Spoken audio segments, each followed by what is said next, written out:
Hi, and welcome to this sermon stroke message taken from the book of Hebrews, Hebrews chapter 1, verses 1 to 4, and then chapter 2, verses 5 to 12. It's all about who Jesus is. But I don't know, and I want to ask you a question this. I don't know whether you or how well you know your children, your partner, your family member, your best friend. How well do you really know them? And have they ever taken you by surprise?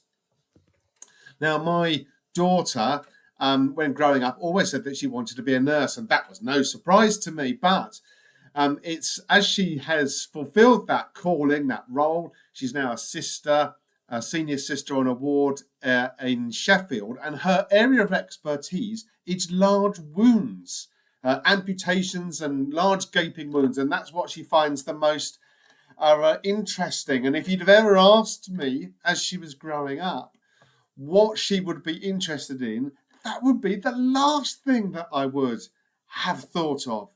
My son has grown up with a love for Formula One. What a surprise! I have no interest in Formula One. But here in this passage, we get to know a bit more about the person of Jesus Christ and who Jesus Christ really is. The man whose name perhaps is mentioned more than any other name every day as we go about our daily lives. And perhaps one day you might count the number of times you hear the word Jesus Christ or Jesus Christ or whatever it might be. My guess is you'll hear it quite a lot. But how well do you know him? What is he actually like, and who actually is he? And what we learn from these passages may surprise us about who Jesus really is. And the first thing I want to concentrate on, there are three things to go through with you today, not surprisingly, perhaps if you've heard me speak before. But the first thing is this, is that Jesus Christ is how God communicates with us today, how God communicates with us. We live, don't we, in a world of communication. We get messages from WhatsApp, Facebook Messenger, text, email, and sometimes someone might actually call us. Though increasingly, if you're in and around young people, you know that they find it particularly difficult to actually enter a physical conversation to call somebody. But I don't know whether you wear an Apple Watch or a smartwatch, which means that you're constantly in control and in communication with others to be kept up to date immediately with all the messages that come through, just to make sure that you don't miss something that's really important. But perhaps the most important messages of all that we shouldn't miss and should never miss comes actually from the God of creation who wants to communicate with us. And this passage outlines how God used to communicate. It says that God used to communicate through the prophets in the time of the Old Testament and in various other ways. But now, and that's for us today, now he has spoken to us through his Son. That's Jesus Christ. You know, don't you, when you get messages secondhand that he spoke or she spoke to so-and-so, who then spoke to so-and-so, who then spoke to so-and-so, and then eventually they speak to you. It comes down the chain, if you like. But here, God speaks to us firsthand, and he speaks to us firsthand through his Son, Jesus Christ. Now, I've interviewed many witnesses as part of my previous job in the police service, and I've often gone to incidents, particularly road accidents, and then I say, did you witness what happened? And they say, yes. And when I asked them to describe what happened, they said, well, I heard this big bang, and I turned around, and I saw two cars that collided. So I said, well, you haven't actually seen the accident then. But here, first-hand eyewitness, first-hand account of Jesus Christ, who gives us and communicates with us directly from God. This is because he came to be with us, and he communicates with us directly through the Gospels, through Matthew, Mark, Luke, and John. And they are recording what he said and what he did. And this is how God speaks to us today. This is how God speaks to us about life and about living. God speaks to us about what's important about living. He speaks, doesn't he, about loving our neighbour. He speaks about humility and about how the first shall become last and the last shall become first. He speaks about those who humble themselves will be exalted and those who exalt themselves will be humbled. Jesus speaks to us about life. He speaks to us about what is wholesome and true. Over previous weeks, I have been speaking about the issue about money and wealth. And we know, don't we, that what really matters in life isn't money. Never, as I've said before in a funeral, in a sermon, never in funerals do I give a eulogy and describe how much money someone has got in their bank account, or how much money they saved, or the size of their house, or the size of their car. Because we know, don't we, that what's really important in life is relationships. It's about how we communicate with each other. We kind of know what really matters: relationship and giving and sharing and looking after each other and loving one another. And Jesus speaks to us about relationships. He speaks to us about how we relate and need to be relating to each other in an aspect of love. He speaks about justice and peace, and also about life and death. And we don't often talk about death unless we're forced to. But he speaks also about life and life after death. He speaks about who we are as people. He speaks to us into our imperfection. Now, we know, don't we, as human beings, that we're not perfect. It defines us as human beings. And so if I was there with you live, I'd ask you to put your hands up right now. Who thinks that they're perfect? And my guess is, well, almost certainly, none of you would put your hands up. It defines us who we are. And this is why it's really important that we listen to Jesus as he speaks to us by reading the scriptures, reading the Bible. And I want to really encourage you to do that. But you may still be thinking, by what authority does Jesus teach us and instruct us about these things? What gives him the right to say these things to us? It brings me to the next point in my talk here today. Who actually is he? What authority does he have in order to speak about life and about living and about who we are? Well, that comes on to the next point, which is that he is holy and human. Holy and human. Let's have a look then at that second point about the fact that he is holy.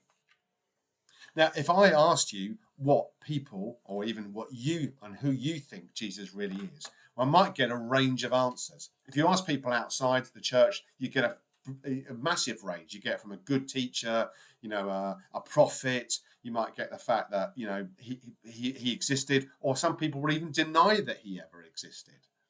But I'm pretty sure that if you ask people, you wouldn't get these descriptions, because here in the book of Hebrews, the author says that Jesus is the heir of all things. The heir of all things. He's been around since before creation. Jesus doesn't just exist post Bethlehem and the Nativity. He doesn't suddenly exist surrounded and only then surrounded by children with tea towels on their heads pretending to be shepherds. That's really easy to think about, isn't it? But Jesus doesn't start in the manger. That's just not the case. Jesus has been around since the beginning of time. And the truth is, he is God and has been there since the beginning and before anything. And not only has he been there since the beginning, it was through him that the universe was created. In other words, it's quite clear that Jesus Christ, created the universe. He created the world.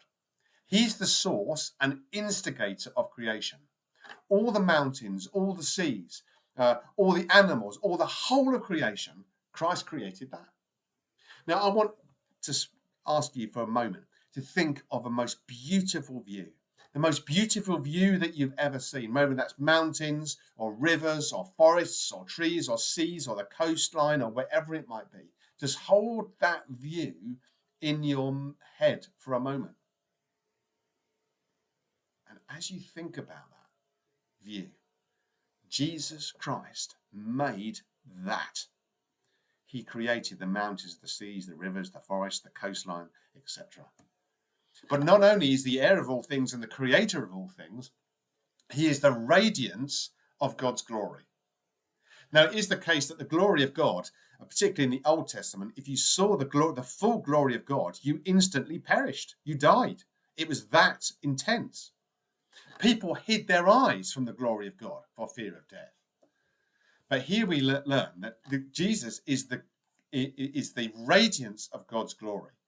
And God's glory is so profound that when we meet God's glory, it would literally blow our minds. It's radiant and full of splendor and full of light and majesty. Now, as a country, the UK, we do pomp and ceremony really well. If you go to the coronation, went to the coronation or saw it on television, or the state opening of Parliament, or all the gold carriages and the soldiers and the crowns and the jewels, and there are many times I've stood in the Mall outside Buckingham Palace and so on, officially on duty, and seen all the pomp and the ceremony and the opulence. But do you know, if you put all of that together, that's nothing compared to the splendor of God. It's insignificant in comparison. Such is the greatness of the glory of God. And all of this is because Jesus is the exact representation of God. Jesus, despite what the world may say about him, he is the Son of God. He is the radiance of God's glory. He is the heir and creator of all things. He is the Son of God, and this is who he claims to be. Read the Gospels for yourself. Make up your own mind.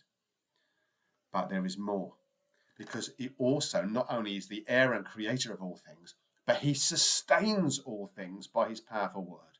He is the one who is holding everything together. And we might say, well, how can this be? Well, let's have a further look as we come to the final point. Because I said that Jesus was holy and human. Well, we've looked at the holy bit. What about the human bit? How is Jesus human? Well, we live, don't we, in a world of broken relationships. You've only got to turn your television on to know that. But the reason that Jesus comes, he leaves the heavens, if you like, in order to become human, to be with us on earth, is that he comes to restore broken relationships.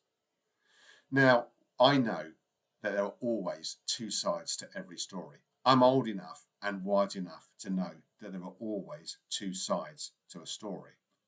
The two sides of this story is very clear. We live in a broken relationship with God. And that's not of his doing, that's of our doing. God longs and waits for us to come back into relationship with him and wants that more than anything. And yet we are the ones that have broken it off. That's called sin. And God is just waiting for us to come back to him and first of all realize our own mistake. And that, we know, don't we, of our own sin. We know of our wrongdoing. Let's be honest. If you've ever had children, you never have to teach children to do wrong things, to be naughty. Never have to teach children to be naughty. And often, even in children, we get that famous kind of human instinct of blaming someone else or blaming something or someone else as an excuse for who we are and what we've done. But Jesus comes because he comes about restoration. And all these things, the restoration of that relationship with God is possible because Jesus comes as a human being. And he comes, and that takes us back to the nativity, of course. But he comes and suffers, that's what it says. And that suffering is suffering death on the cross. So that we can have restored relationship with God, and that relationship is repaired and renewed. That relationship between God and us. But that's not the end of the good news. Because when we accept this, God begins to restore the relationship with us and in us so that we become more like him. Now, I don't know whether you've either looked at someone else's children or even seen it in your own children saying, oh, you're just like your mum or you're just like your dad. We can become more and more like our Father, the Father of creation. We become more and more like Christ. We become like him, full of grace and truth and love and compassion. We become the best of ourselves that we can be. And that is what Jesus does for us and in us when he dies on the cross. He comes to bring restoration and renewal. That is why he came to be with us and why he wants us to begin to know of that relationship building that he wants and longs for in and for us to experience. Now, this is the promise that you have in him, the promise that you have in Christ, the opportunity to become part of God's family, where you are loved and watched over and cared for. And what is more, we are living in the promise that after everything has ended, Christ will reign completely with everything under his authority, restored completely. But in the meantime, we know and we experience firsthand, don't we, that we live in an incomplete world. We all know that there are times of suffering and trial. We're also reminded here that even in this situation, we can come to Christ in our struggles and in our suffering because he shared the same experience that we do as human beings. He knows because he experienced it for himself. He knows and experienced celebration. He experienced about what it means to cry and to be in despair and to be comforted and to be confronted with too much and to be confronted with too little. He knows that's what it's like to be in the depths of despair as well as in the joys of life. And he knows and he wants us to know that he loves and cares for us. He wants us to be honest with him about who we are and what's going on for us. And so I will finish by saying this. May you come in whatever's going on in your life. May you come and hear Jesus speaking through the Bible, through the Gospels. May you come to see him for who he really is, human and holy. May you come and be open to him and what he offers, the restoration of relationship, and for you to become the best of who you are. Be curious and discover more. But and I encourage you to be curious, you can only discover these truths in and through the person and the divinity of Jesus Christ, holy and human, the one who communicates directly with us. I do hope that you found that interesting. I don't know whether you found it surprising, but if you want to know more, then you can speak with me directly. I'm happy to take calls, emails, or on social media and to pick up any questions that you might have. In the meantime, do take care and God bless, and I'll see you next time. Bye-bye.